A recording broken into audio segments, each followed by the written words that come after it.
बच्चों, पिछली वीडियो में हमने क्या देखा था? प्लानिंग क्या होती है, व्हाट इज प्लानिंग और प्लानिंग क्यों जरूरी है और प्लानिंग का प्रोसेस क्या होता है, कैसे प्लान किया जाता है, कैसे प्लान बनाया जाता है। सो आज का सवाल और ज्यादा इंपॉर्टेंट है, क्या प्लानिंग हमेशा काम करती है? बताओ, कमेंट्स में बताना, ठीक है, कि प्लानिंग हमेशा काम करती है। सॉरी। सो सबसे पहले हम आज करने वाले हैं importance of planning. Importance of planning में सबसे पहले इम्पोर्टेंस क्या रहेगी? Planning provides direction.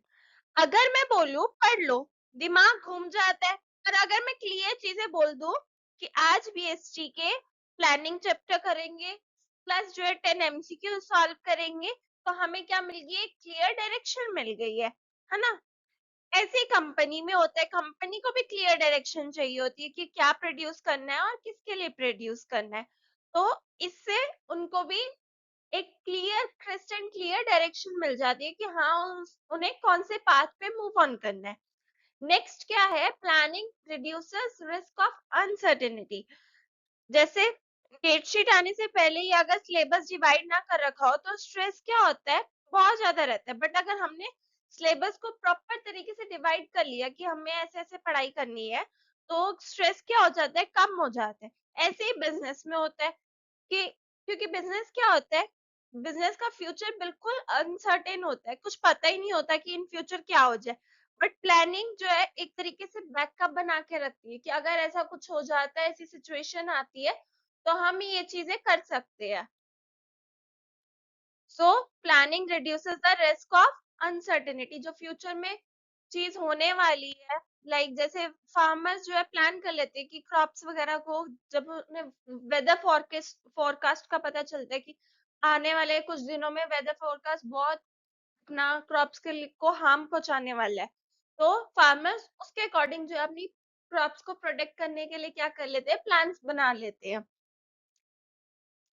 सो ये क्या करता है? रिस्क को रिड्यूस करके चलता है। नेक्स्ट क्या है? Planning reduces overlapping and wasteful activities. Like same chapter को अगर 5 बार आपने पढ़ लिया, तो जो वीक पार्ट है वो तो रह ही जाएगा ना। आपको जो चीज आती है आप उसी पे फोकस बार बार करे जा रहे हो, तो जो बाकी चीज है वो रह जाएगी ना, मिस आउट हो जाएगी। सो ये जो है ओवरलैपिंग, एक ही चीज बार बार रिपीट ना हो या वेस्टफुल एक्टिविटीज बार बार रिपीट ना हो, तो वो चीजें क्या होती है? रिड्यूस करती है। सो डिपार्टमेंट के काम भी बार बार रिपीट ना हो, इसलिए प्लानिंग की जाती है। एक ही बंदा जो है सेम काम करे जा रहा है, एक बंदे ने भी वो काम कर दिया, दूसरे बंदे ने भी वही काम कर दिया, तो इससे क्या हो जाएगा? ओवरलैपिंग हो जाएगी और चीजें मैसअप हो जाएगी। तो प्लानिंग क्या करती है? हम प्लान बना लेते हैं, अच्छा ये काम है ना, तो ये बंदा करेगा और ये काम ये करेगा पर्सन। तो इसीलिए अगर डिपार्टमेंट के काम रिपीट ना हो, तो प्लानिंग उसमें भी हेल्प करती है हमारा। नेक्स्ट क्या है? Planning promotes innovative ideas. Like plan बनाते वक्त ही सोचते हैं ना कि शॉर्ट नोट्स बनाऊं या चार्ट फ्लोज वगैरह से कवर अप कर लूं। ऐसे ही बिजनेस में भी सोचा जाता है कि अगर मेरे को नया प्रोडक्ट लॉन्च करना है, तो उसके लिए जो है इनोवेटिव आइडियाज लेकर आते हैं ना, कि नए प्रोडक्ट्स के लिए प्लानिंग स्टेज में ही सोच लिया जाता है कि किस तरीके से मेरे को अपने प्रोडक्ट को लॉन्च करना है मार्केट में। तो प्लानिंग इनोवेटिव आइडियाज को भी प्रमोट करके चलती है। Planning facilitates decision making. So अब हम ये चीज भी डिसाइड करते हैं कि आज हम बिजनेस स्टडीज पढ़े या फिजिकल एजुकेशन पढ़े या कोई और सब्जेक्ट कवर करें, आज करें या इसको कल करें। और ऐसे डिसीजंस जो है प्लानिंग में लिए जाते हैं। सो इस जब हमारे प्लान्स प्रिपेयर हो ना, तो डिसीजन लेने बहुत इजीली हो जाते हैं।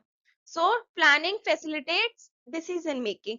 ऐसे ही बिजनेस में होता है कि मैनेजर्स के पास ऑल्टरनेटिव ऑप्शंस होते हैं, but just because of planning वो जो है क्या कर सकते हैं, जो बेस्ट ऑप्शन है ना उसके लिए, जो उसको बेस्ट रिजल्ट्स लाके देगा या बेस्ट आउटपुट बोले तो आउटपुट लाके देगा, तो वो जो है वो प्रेफर करते हैं मैनेजर्स। मैनेजर्स ऑल्टरनेटिव को कंपेयर करके बेस्ट चूज करेगा हमेशा। सो प्लानिंग की प्लानिंग की हेल्प से डिसीजन मेकिंग बहुत इजीली हो जाती है। नेक्स्ट क्या रहेगा हमारा, planning establishes standard for controlling. अगर प्लान है कि 2 चैप्टर पर वीक कंप्लीट करके चलने हैं, तभी पता चलेगा ना कि आप जो है पीछे चल रहे हो नहीं चल रहे हो।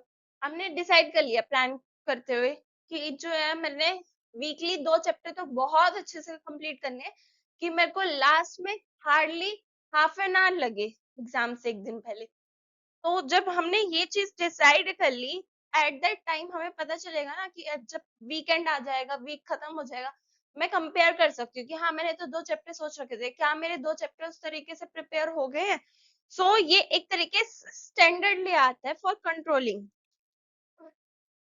कि आप जो आपने डिसाइड कर रखा था आप उस लेवल पे पहुंचे हुए हैं, उससे पीछे चल रहे हो, उससे आगे चल रहे हो, क्या आपका स्टैंडर्ड लेवल है अकॉर्डिंग टू जो आपने स्टैंडर्ड सेट किया है। ऐसे ही कंपनीज में होता है कि स्टैंडर्ड्स के बिना परफॉर्मेंस जो है हम मेजर ही नहीं कर सकते, इसलिए स्टैंडर्ड्स का होना बहुत जरूरी है। विद द हेल्प ऑफ हम स्टैंडर्ड सेट कर सकते हैं with the help of planning.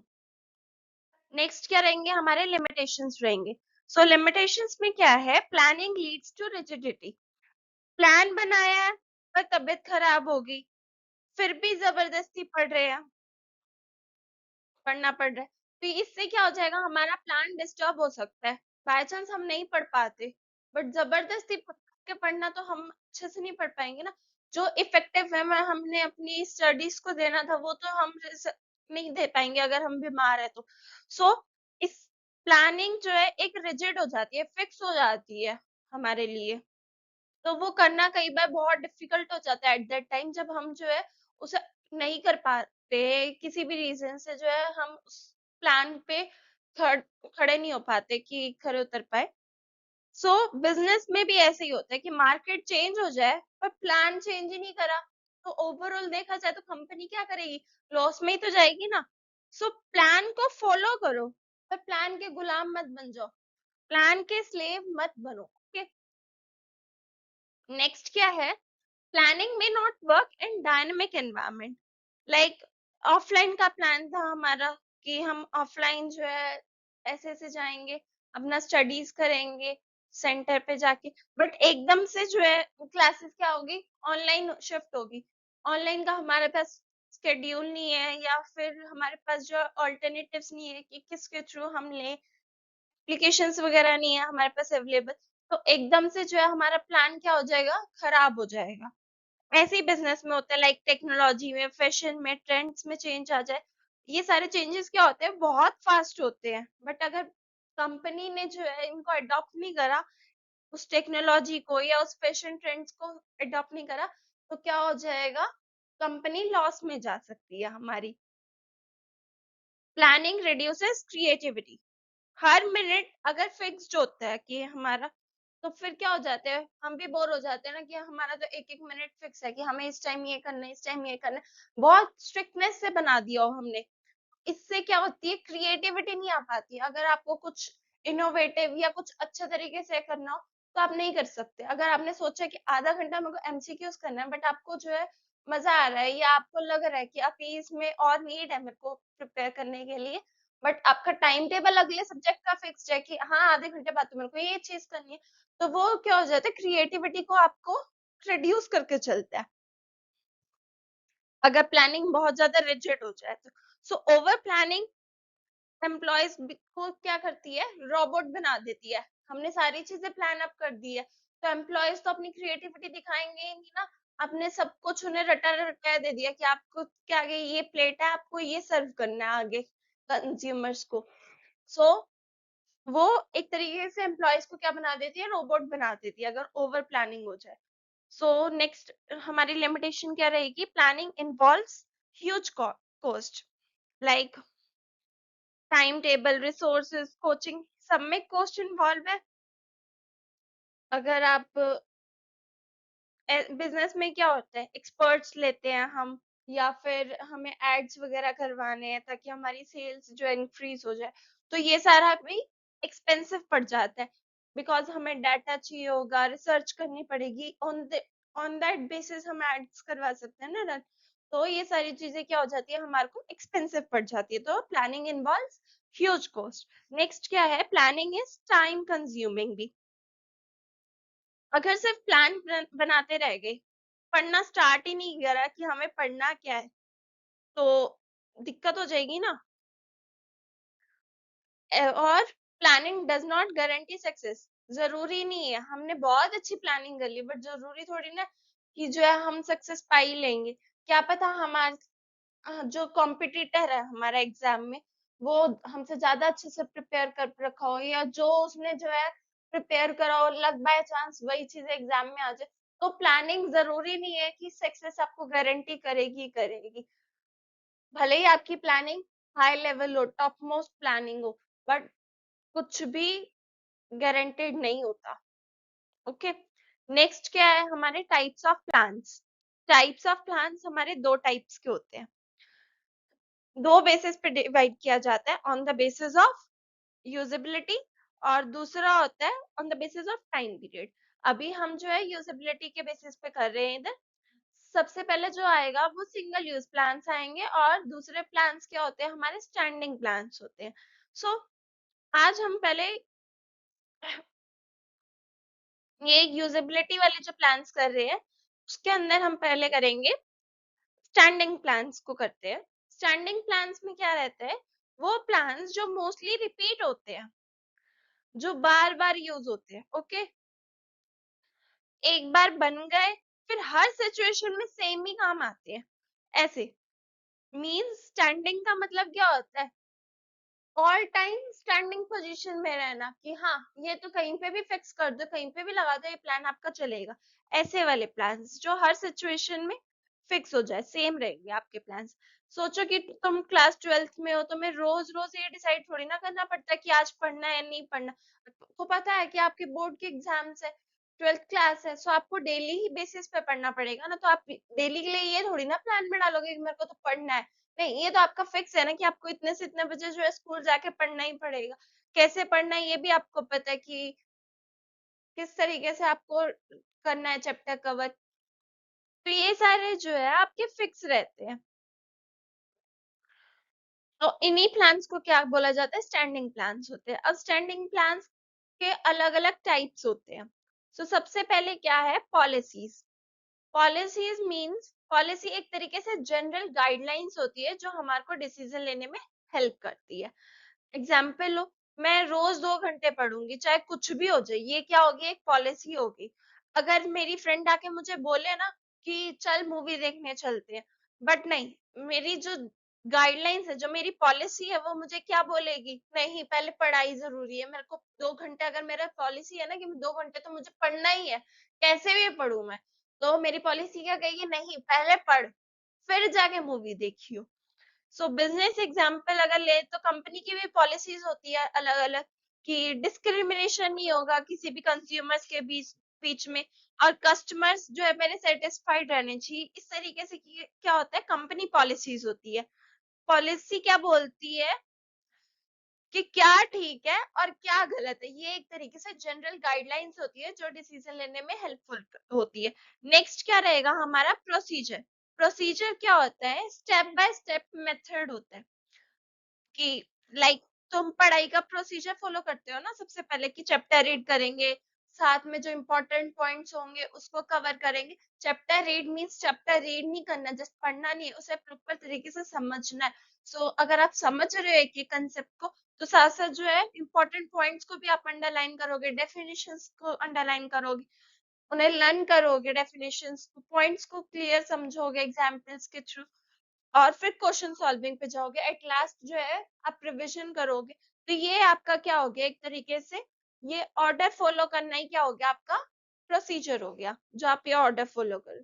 Same business में भी होता है, कुछ प्रोसीजर्स जो होते हैं क्या होते हैं हमारे फिक्स होते हैं। फॉर एग्जाम्पल अगर प्रोडक्शन करनी है या सैलरी प्रोवाइड करनी है किसी को भी, तो on the basis of attendance करेंगे, पहले अटेंडेंस ली जाएगी मंथली, फिर उसकी कैलकुलेशन होगी, फिर एज पर कैलकुलेशन अप्रूवल आएगा कि हाँ जो है कंपनी अप्रूव करेगी ना कि इतनी सैलरी उसको अलॉट हो रही है, एंड आफ्टर दैट उसे पेमेंट होगी। तो प्रोसीजर जो है बताता है कि काम का ऑर्डर क्या रहने वाला है हमारा। नेक्स्ट स्टेप क्या रहेगा हमारा, मेथड्स। नहीं, पहले रूल्स है ना, सो रूल्स करते हैं। रूल्स क्या है? रूल्स जो है हमारे स्ट्रिक्ट रूल्स होते हैं, इसके अंदर कोई चॉइस नहीं होती। लाइक ड्यूरिंग स्टडी मैं फोन यूज नहीं करूंगा या एग्जाम में क्या है, चीटिंग मना है कि आप चीटिंग नहीं कर सकते हो। तो ये क्या हो गया, स्ट्रिक्ट रूल हो गया, इसके अंदर आपको कोई चॉइस ही नहीं है कि आपको ऐसा कर सकते हो नहीं कर सकते हो। नहीं करना मीन्स नहीं करना। सो ये क्या हो गया, हमारा स्ट्रिक्ट रूल्स हो गए। बिजनेस में भी क्या होता है, ऑफिस टाइम फिक्स्ड है।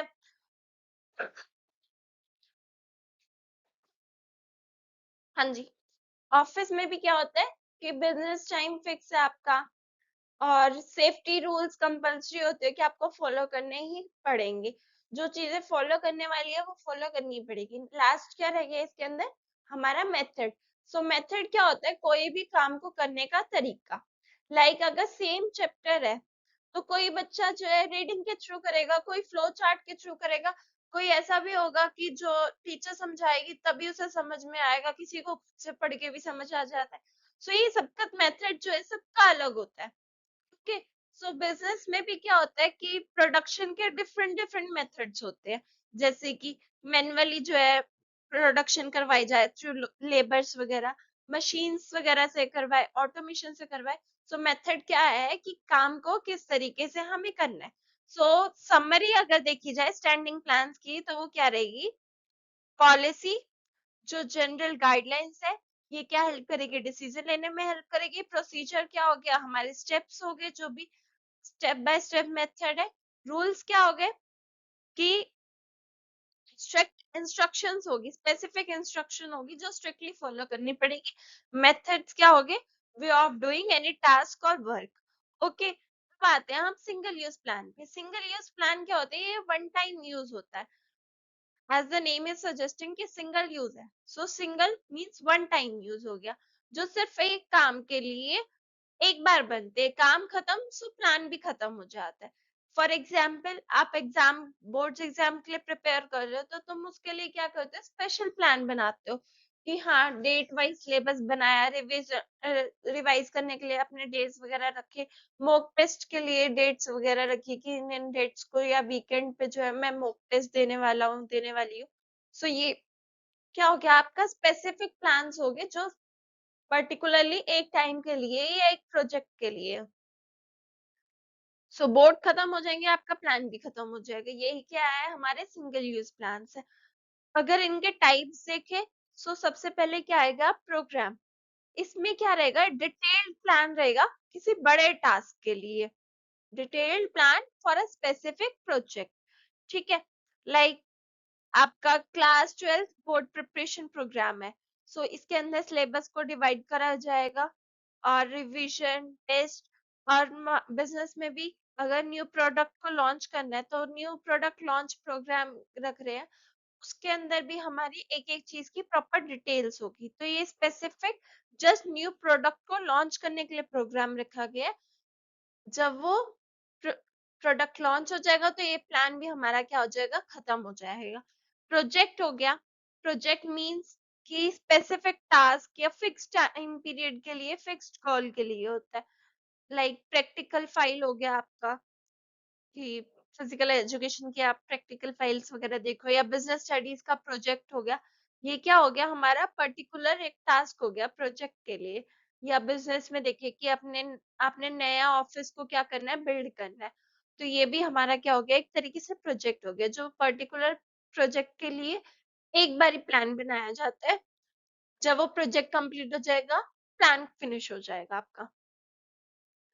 सेम बजट, बजट देखे तो इसमें बजट मींस कि इस पे अमाउंट वाला बजट नहीं, कोई भी नंबर्स का जो प्लान होता है वो बजट में आ जाता है। फॉर एग्जाम्पल अगर आप अपना स्टूडेंट लाइफ में देखो तो 24 आवर्स का टाइम बजट, जो आपके 24 आवर है, तो उसको किस तरीके से यूटिलाइज करना, लाइक 6 आवर की आपकी 6 to 7 आवर्स की स्लीप हो गया, 2 घंटे पढ़ना हो गया, 1 घंटा रिविजन हो गया, 2 घंटे सिर्फ पढ़ना नहीं, 2 घंटे जो है पर्टिकुलर सब्जेक्ट को देना। बिजनेस स्टडीज हो गया, अगर बिजनेस स्टडीज वगैरह को आपने सपोज करो 2 घंटे दिया तो उसके रिविजन को इस तरीके से आपको प्लान प्रिपेयर करना। फॉर 24 आवर्स का आपका पूरा प्लान हो गया ये, या बजट बोले तो। बिजनेस में भी क्या होता है, फॉर एग्जांपल मनी बजट ले लेते हैं, इसमें मार्केटिंग कॉस्ट क्या है, सैलरी क्या जा रही है एम्प्लॉयज को, सो रॉ मटेरियल की क्या कॉस्ट है, तो जो भी मनी बजट है सारी चीजें आ जाएगी इसके अंदर। और अगर प्रोडक्शन बजट सिर्फ लेना है तो आप वो भी ले सकते हो। मैंने अभी मनी बजट का एग्जांपल लिया था, तो उसके अंदर तो सारी चीजें आ जाएगी, आइदर वो एम्प्लॉय की सैलरी हो या रॉ मटेरियल परचेज करने में आपकी कॉस्ट गई हो, ईच एंड एवरीथिंग। सो अगर समरी देखी सिंगल यूज प्लान की, तो वो क्या रहेगी, सबसे पहले तो प्रोग्राम हो गया, जो बड़े टास्क के लिए प्लान होता है वो प्रोग्राम में आएगा। प्रोजेक्ट क्या हो गया, सिर्फ स्पेसिफिक टास्क के लिए। और जो बजट हो गया वो नंबर बेस्ड प्लान हो गया, नंबर्स के लिए प्लान हो गया। सो ध्यान रखना कि प्लानिंग, सॉरी, स्टैंडिंग प्लान्स में और सिंगल यूज प्लान में डिफरेंस क्या होता है। स्टैंडिंग प्लान्स जो होते हैं वो रिपीटेडली यूज होते हैं, ये सिंगल टाइम होते हैं, वन टाइम यूज के लिए होते हैं। ये स्टैंडिंग प्लान्स लॉन्ग टर्म के होते हैं और दूसरे वाले शॉर्ट टर्म के लिए होते हैं। क्योंकि ये तो सालों साल जो है रिपीटेडली चल रहे, तो ये लॉन्ग टाइम के लिए होंगे ना। ये शॉर्ट पीरियड के लिए होते हैं, शॉर्ट टाइम के लिए। ये इसके अंदर क्या है होते हैं, पॉलिसीज रूल्स वगैरह आ गए, इसके अंदर प्रोग्राम प्रोजेक्ट बजट ये सारी चीजें आ गई। सो अगर तुम्हें डेली स्टडी का रूटीन बनाना है तो कौन से में बनाओगे, स्टैंडिंग प्लान रहेगा या सिंगल यूज रहेगा, जल्दी बताओ कमेंट्स में। और अगर बोर्ड एग्जाम्स का प्लान बना रहे हो तो वो कौन सा प्लान रहेगा। ठीक है, यही आपका चैप्टर खत्म होता है, प्लानिंग चैप्टर। नेक्स्ट वीडियो में हम क्या डिस्कस करेंगे, एक बार रिवीजन ले लेंगे, जो भी आपको डाउट होगा वो मैं आपकी सॉल्व कर दूंगी, plus MCQs and case studies को सॉल्व करेंगे। अगर आपको ये वीडियो अच्छा लगा है तो लाइक कमेंट एंड शेयर।